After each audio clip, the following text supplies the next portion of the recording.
สำหรับญาติโยมที่เดินทางเข้ามาในวัดโลกโมลีแล้ววันนี้ยังมีโอกาสเวลาที่เราจะได้ร่วมกัน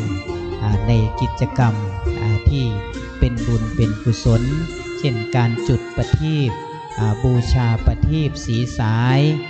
จุดบูชาพระเกศแก้วจุฬามณีบูชาตุงราศีปีเกิดเขียนชื่อนามสกุลไว้แล้วเสร็จขึ้นเอามาบูชา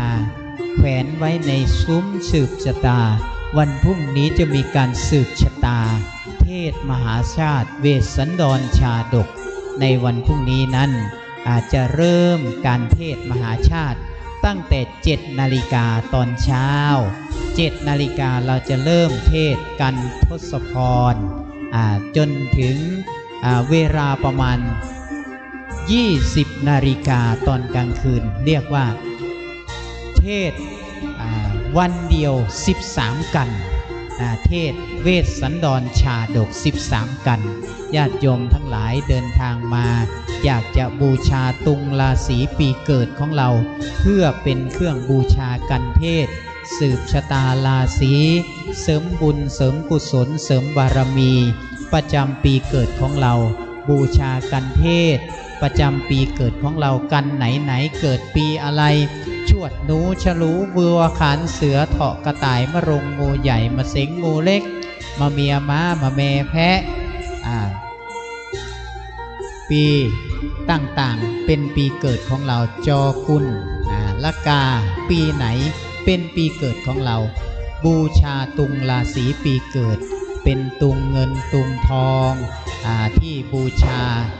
ถวายเป็นการเทศสืบชะตาในวันพรุ่งนี้ก็สามารถบูชาได้เขียนชื่อนามสกุลอายุแล้วขึ้นมาแขวนไว้ในซุ้มสืบชะตาในวันพรุ่งนี้พระสงฆ์องค์เทศทั้งหลายก็จะมาแสดงพระธรรมเทศนาและก็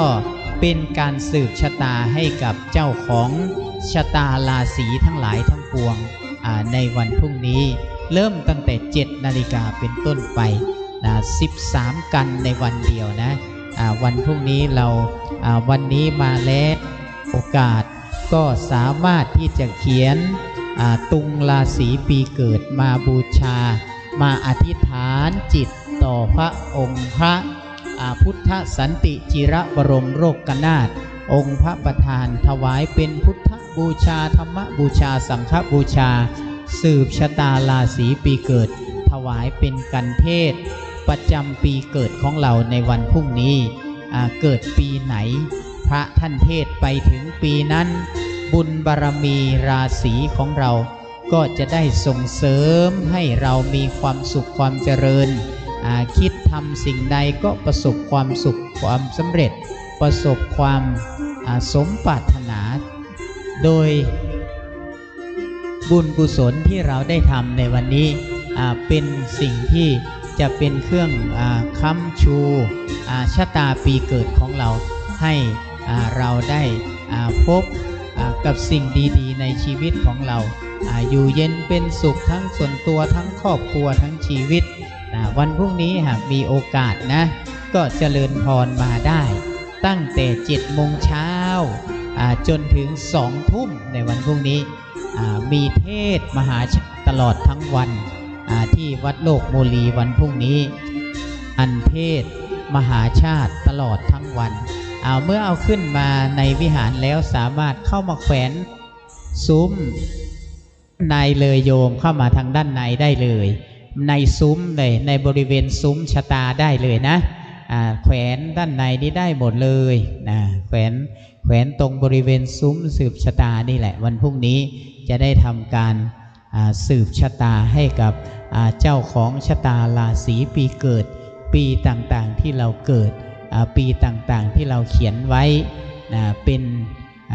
การสืบชะตาเพิ่มบารมีราศีปีเกิดของเราให้เราได้เป็นผู้ที่พบกับความสุขความสำเร็จในชีวิตในหน้าที่ในการงานของเรา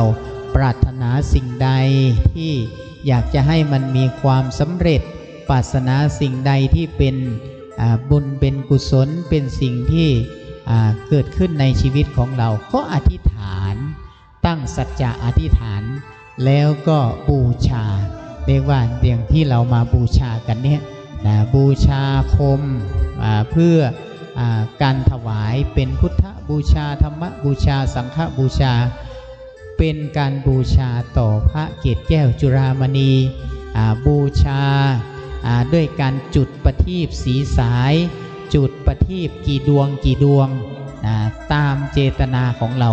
จุดแล้วตั้งสัจจะอธิษฐานบูชาพระเกศแก้วจุฬามณี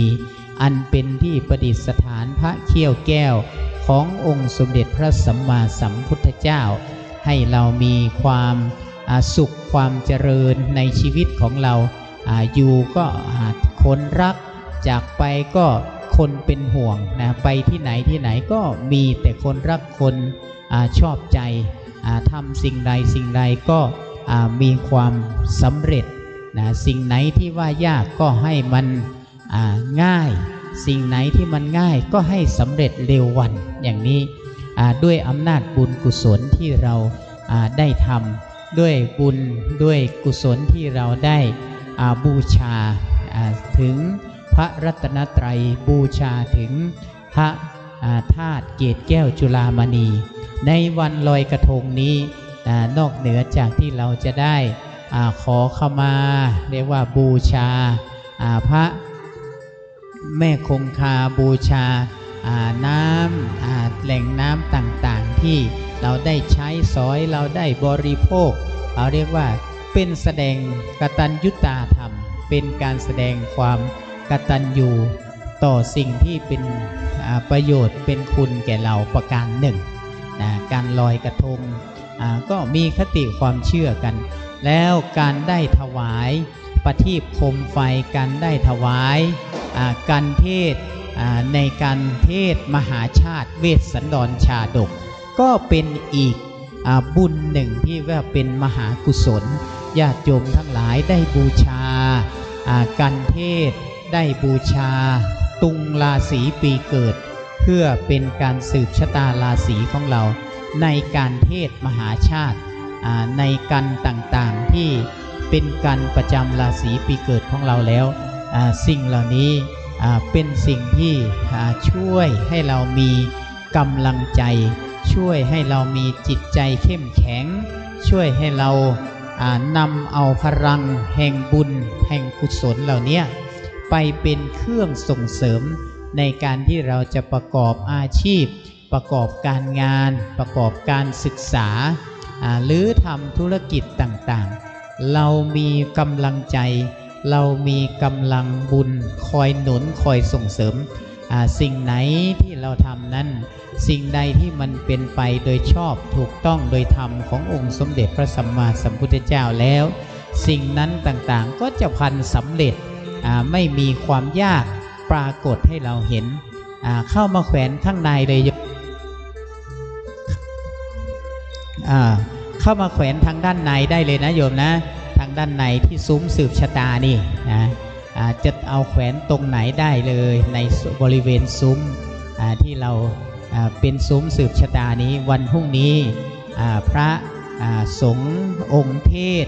จะเริ่มแสดงพระธรรมเทศนาตั้งแต่ 7 นาฬิกาเป็นต้นไปตลอดทั้งวันเลยนะวันพรุ่งนี้เราอาจไม่ได้มาแต่ว่าราศีปีเกิดวันเดือนปีเกิดของเราฝากไว้สืบชะตาไว้ที่นี่แล้วบุญบารมีราศีทั้งปวงก็จะเกิดขึ้นกับเราด้วยสัจจะอธิษฐานด้วยสัจจะบารมีที่เราอธิษฐานในวันนี้แขวนได้เลยแขวนในซุ้มแขวนด้านหน้าที่บูชาทางด้านนี้สามารถที่แขวนได้ทุกจุดในเขตซุ้มสืบชะตาบนวิหารนี้ให้เป็นสิริมงคลกับเราอธิษฐานให้เป็นพุทธบูชาธรรมบูชาสังฆบูชาแล้วแขวนไว้ในซุ้มสืบชะตาวันพรุ่งนี้เขาก็จะเทศการเทศต่างๆที่เป็นประจำราศีปีเกิดของเรา เราเกิดปีไหนถึงปีไหนพระท่านก็จะเทศเมื่อเทศถึงปีนั้นเราก็ชื่อว่าได้บูชาพระธรรมได้บูชาพระธรรมเทศนาการเทศประจำปีเกิดของเราในปีนั้นๆนะ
ท่านสาธุชนทั้งหลายที่เดินทาง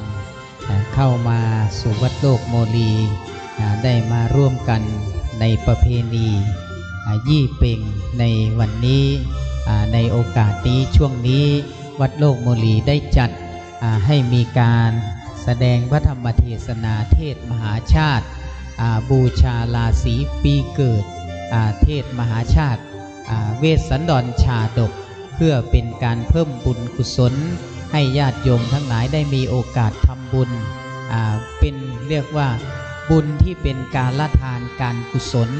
อีกอย่างหนึ่งที่เป็นบุญที่เป็นมหากุศลผู้ใดท่านใดได้บูชากันเทศเรียกว่าเทศมหาชาติเวสสันดรชาดกนั้นการบูชากันเทศเวสสันดรชาดกก็เป็นการบูชาถวายทานประจำปีเกิดของเราเกิดปีไหน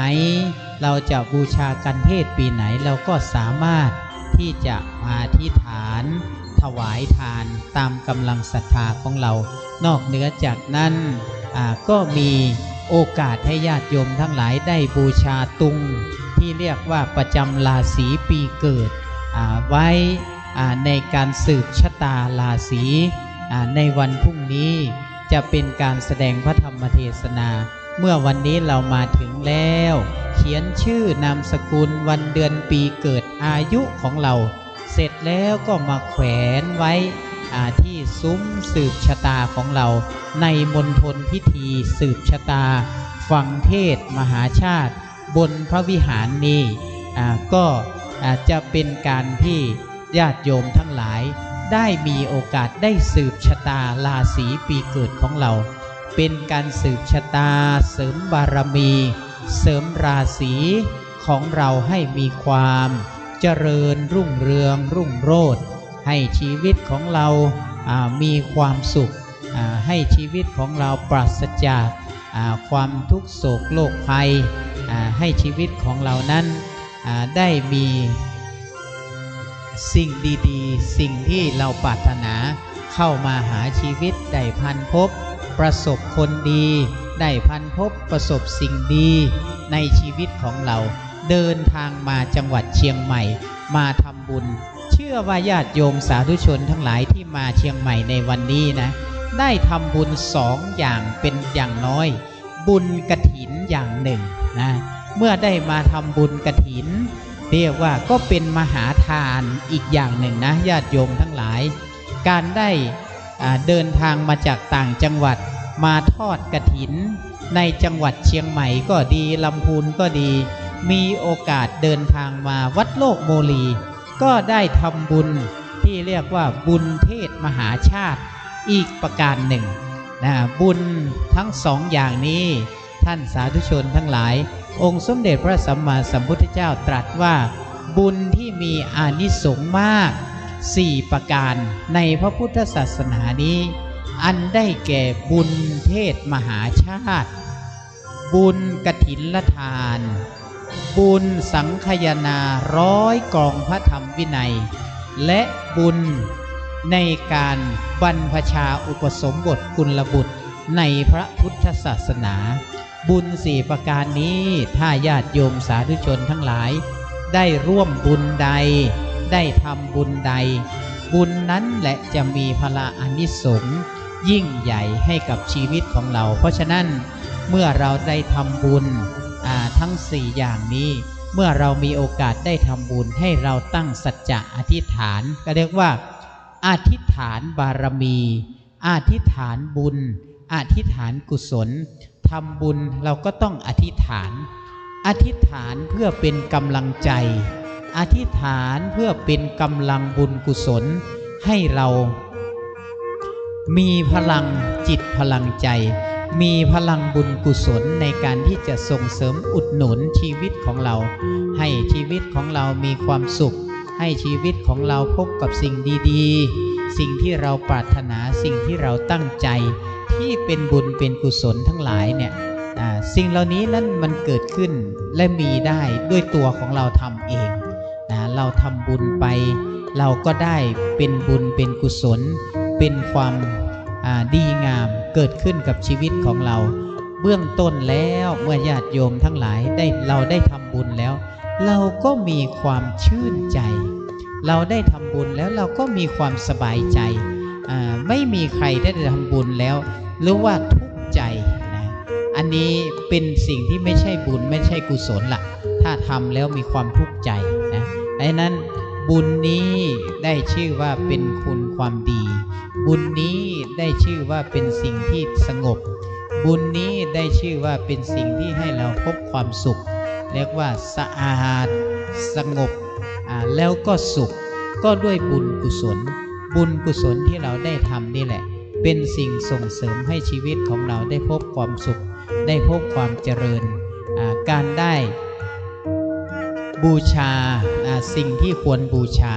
ก็จัดว่าเป็นบุญเป็นมงคลอีกอย่างหนึ่งเรียกว่าบูชาจะปูชนียานังนะการได้บูชาบุคคลที่ควรบูชาการได้บูชาสิ่งที่ควรบูชาเหมือนอย่างที่ญาติโยมสาธุชนทั้งหลายบูชาตรงต่อพระรัตนตรัยเรียกว่าบูชาตรงต่อพระพุทธ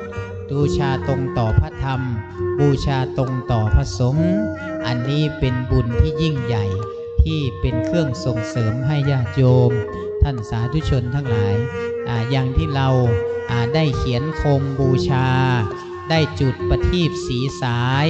จุดประทีปไฟบูชาพระเกศแก้วจุฬามณีเราก็เป็นบุญเป็นกุศลกับชีวิตของเราและการจุดประทีปนี้เขาบอกว่าจุดประทีปนี้เปรียบประดุจดังแสงแห่งปัญญานะแสงไฟนั้นขจัดความมืดแสงแห่งปัญญานั้นขจัดปัญหาอุปสรรคเรียกว่า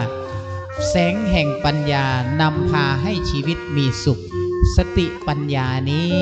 ทำให้เราสามารถคิดแก้ไข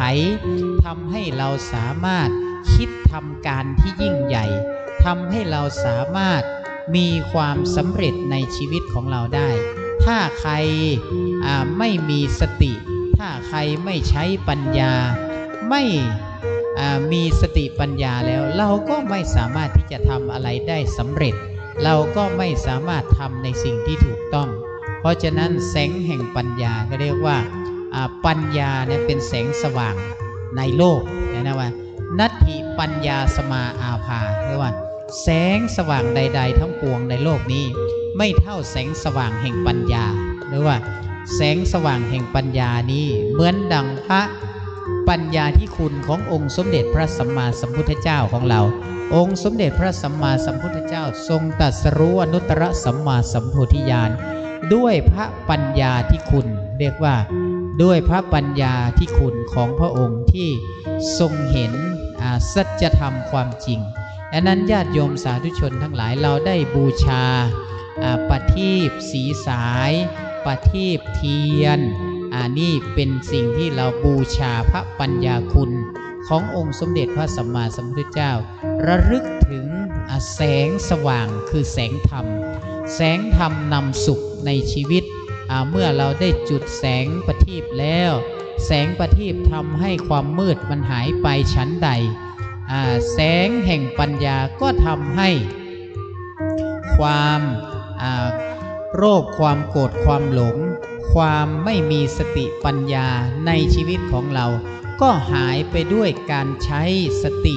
การใช้ปัญญาในชีวิตของเราได้ฉันนั้นเหมือนกันอันนี้เป็นสิ่งที่เรียกว่าเกิดขึ้นและมีอยู่ในการกระทำของเราในการบูชาของเราที่เราได้ทำการบูชากันในช่วงเทศกาลวันลอยกระทงหรือว่าในช่วงของเดือนยี่เป่งนี่วันนี้ญาติโยมท่านสาธุชนทั้งหลายมีโอกาสได้เดินทางมาถึงวัดโลกโมลีได้มาร่วมกันทำกิจกรรมต่างๆดังที่เราเห็นเป็นสิ่งต่างๆที่เกิดขึ้นใน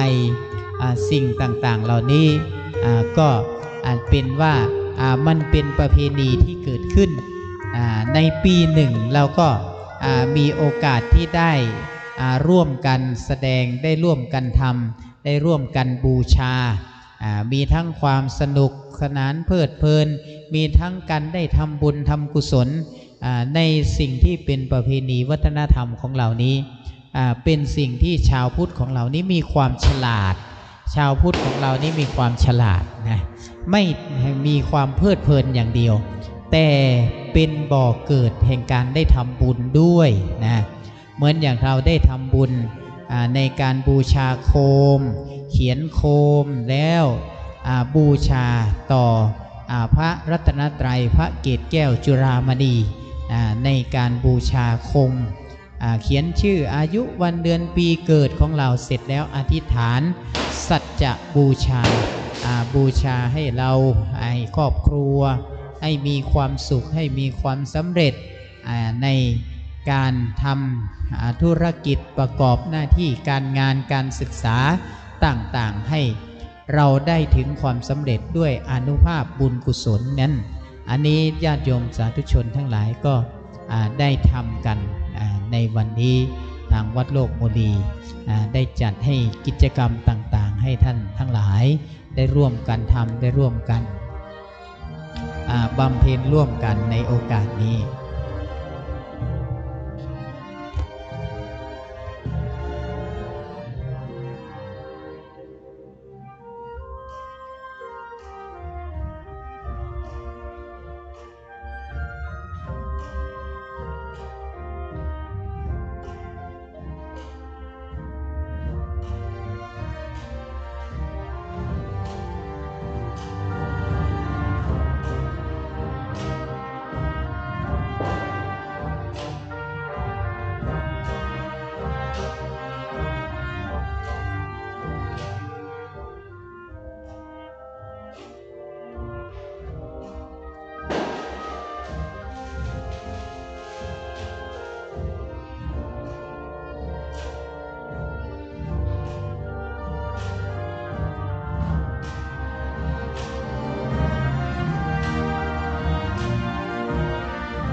สำหรับญาติโยมที่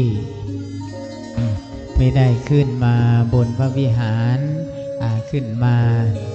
ร่วมกันถวายบูชากันเทศอยากจะบูชากันเทศอยากจะถวายตุงราศีปีเกิดบูชากันเทศประจำปีเกิดเวสสันดรชาดกเกิดปีไหนเราก็บูชาปีนั้นตั้งแต่ปีชวดหนูฉลูวัวขานเสือเถาะกระต่ายมะรงงูใหญ่มะเสงงูเล็กมะเมียม้า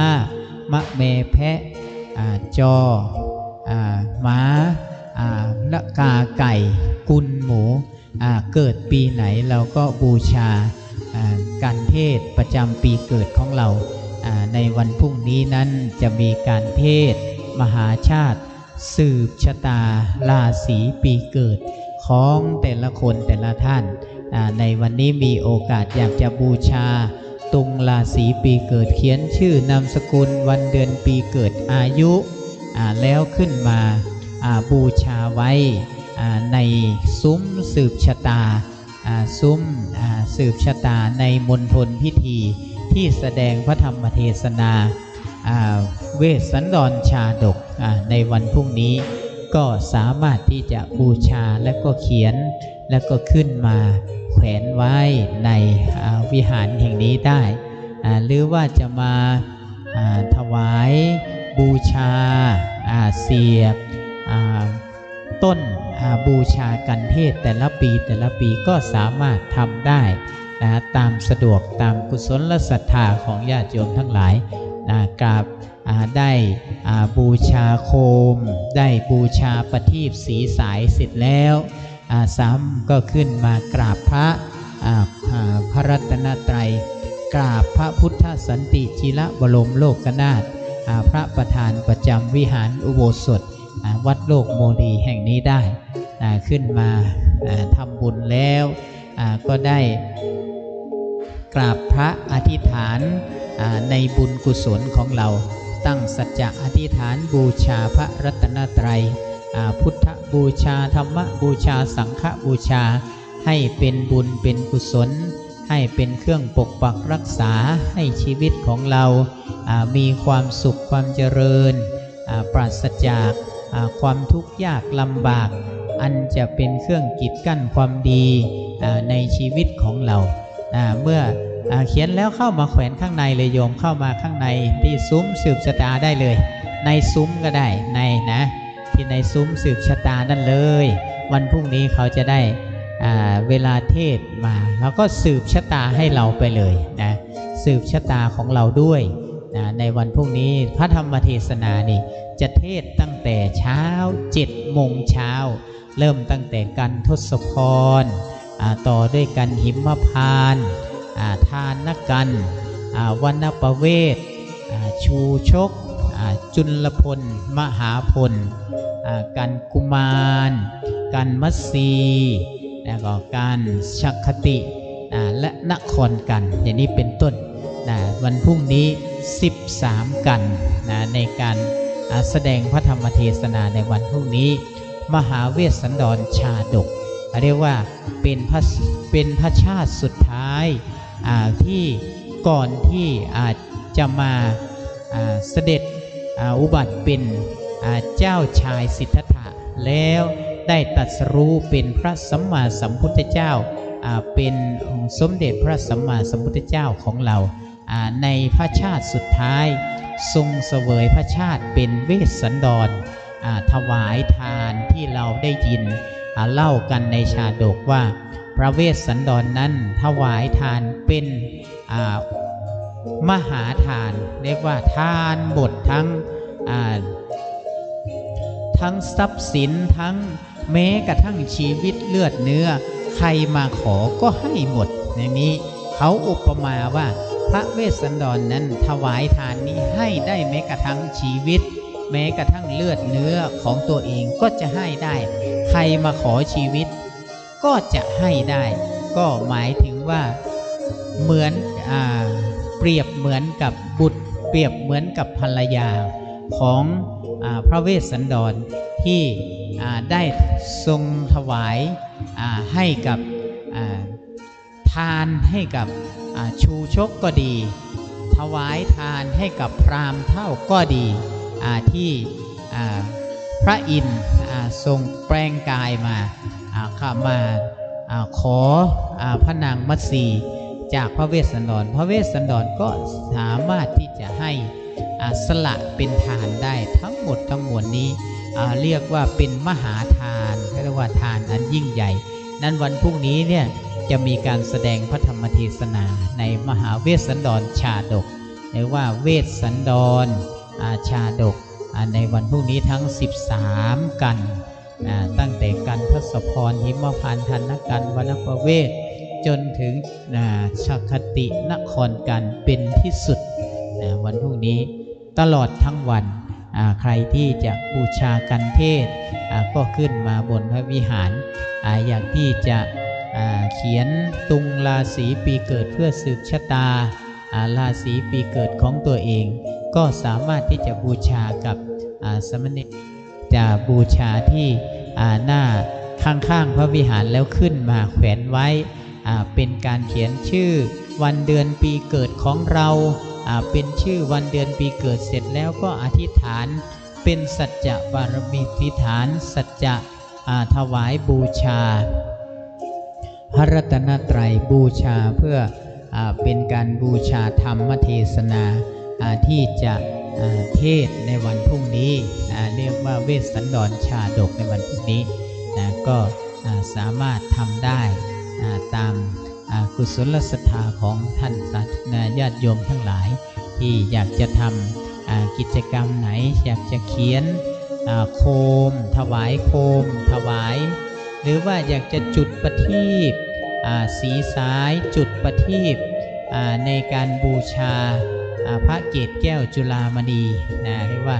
การจุดประทีปนี้เรามีคติความเชื่อว่าชุดบูชาพระธาตุเกศแก้วจุฬามณีที่อยู่บนสวงสวรรค์ให้เราได้มีความสุขความเจริญมีความเจริญรุ่งเรืองในชีวิตในหน้าที่ในการงานในการศึกษาของเราให้อยู่ห่างอยู่ไกลจากทุกโศกโรคภัยพยันตรายทั้งหลายจะได้หมดไปทางเรามาร่วมสืบชะตาราศีปีเกิดของเราได้สืบชะตาประจำราศีปีเกิดของเราในวันนี้ก็ดีในวันพรุ่งนี้ก็ดีมีโอกาสวันพรุ่งนี้มาร่วมกันตั้งแต่เช้าจนถึง20 นาฬิกาโดยประมาณก็มีการแสดงพระธรรมเทศนาทั้ง13กันให้จบภายในวันเดียวถ้าใครก็เรียกว่าถ้าใครมาฟังพระธรรมเทศนา13กันจบในวันเดียวคนนั้นจะได้รับพรานิสงส์บายมีสุขติสวรรค์มีสีปีเกิดของเราก็เป็นเหตุให้เราจะมีความจะได้มีความสุขจะได้มีอายุมั่นขวัญยืนเสริมโชคเสริมบารมีให้กับชีวิตของเราให้เป็นชีวิตที่มีความสุขให้มีความเจริญมีพลังในการที่จะประกอบการงานในการที่จะประกอบการเรียนการศึกษาต่อไปในวันข้างหน้าให้ยิ่งคงด้วยอานุภาพแห่งบุญแห่งกุศลที่เราได้ทำด้วยอานุภาพแห่งสัจจะบารมีที่เราได้อธิษฐานในการบูชาเรียกว่าได้การบูชาธรรมได้การบูชาพระรัตนตรัยเป็นมงคลแก่ชีวิตของเราอย่างยิ่งนี่ก็เป็นสิ่งที่หลนนั้นการสั่งสมบุญย่อมนำความสุขมาให้กับผู้ที่ทำบุญนั้นบุญนั้น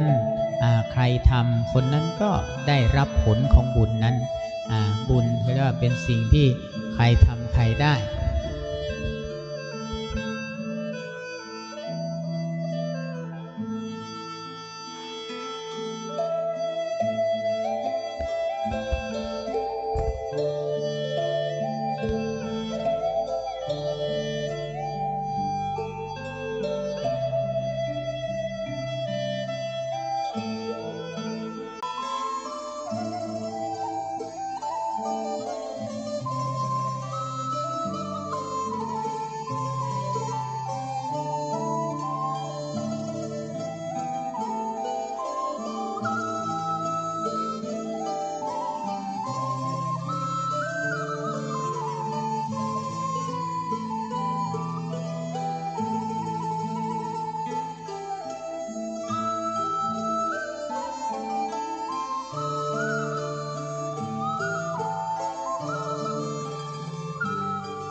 เ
เ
สียงอันนี้คือเสียงอ่ะอัน